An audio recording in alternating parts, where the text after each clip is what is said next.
Okay, let's go over solving sides using similar triangles.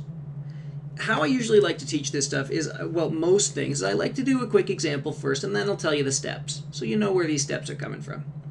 Here's what we do. Well, first of all, have a look at this thing. Now, some of you right away are going to be looking at this thing going, hey, x is 4.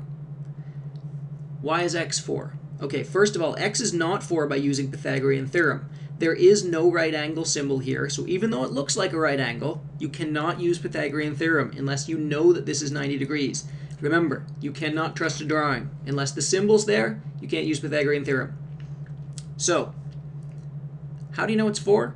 Well, some people can look at this and say, okay, well, this triangle has a side of 3 here, and this has a side of 6 here, so it must be twice as big. And you're right. That's exactly what's going on. This is twice as big, so this x, it's 4. Okay, but I want you guys to actually solve this thing using the algebra. I know that you guys have good mathematical intuition if you knew that this was 4, but I need to show you the steps to do it.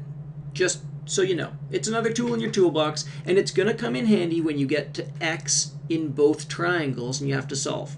Things get a bit more difficult. So, let's learn the method. Here's what we're going to do. We are going to take x, and we're going to put it there, and we're going to put x over top of its corresponding side. So x goes over top of, well, what the heck does corresponding mean? Corresponding means the side that is similar in the other triangle. So this side x, it's the small side, it's similar to 2, which is also the small side.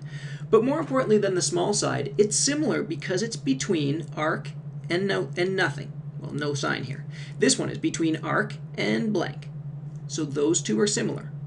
Now, I set that equal to my two known corresponding sides. Which of these sides correspond? 6 and 3 or 5 and 3?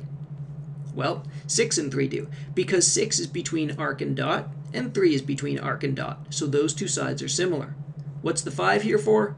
Well, just to throw you off. So, we're going to take 6 and put it over top of 3.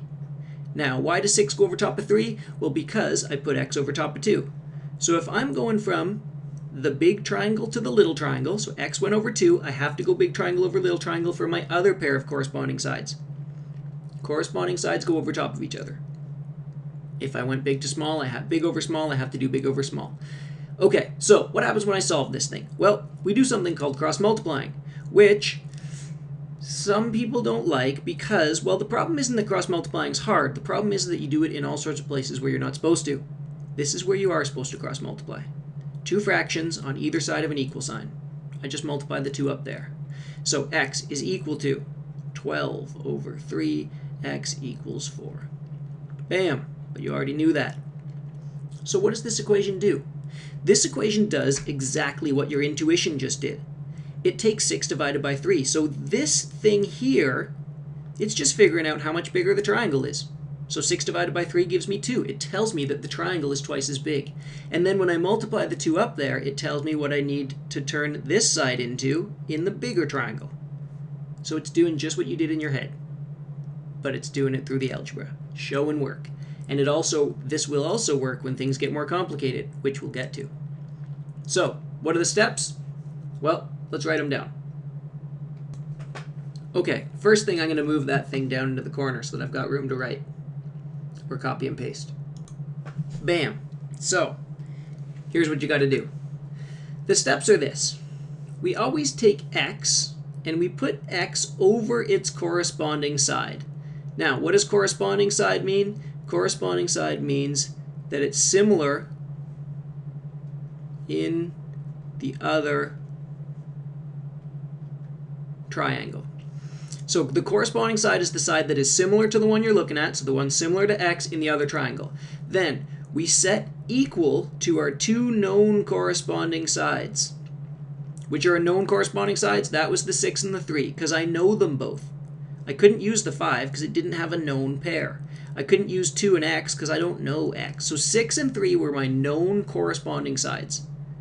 Now, make sure that when you set that up, you have big over small equal to big over small, or small over big equal to small over big. I just used this symbol. So I remember that if I'm going from x to 2, I'm going this way. So I make sure that I go that way again. If I'm going this way, x over 2, I go this way, 6 over 3. Then we solve by cross multiplying. I am going to make a video of how to solve these ratios. Just to remind you what you're doing. We're just solving ratios using cross multiplying. So I'll make a video. If you're not sure, you can check it out. If you don't need to, well, you can go on. I'm going to do a bunch of examples of solving.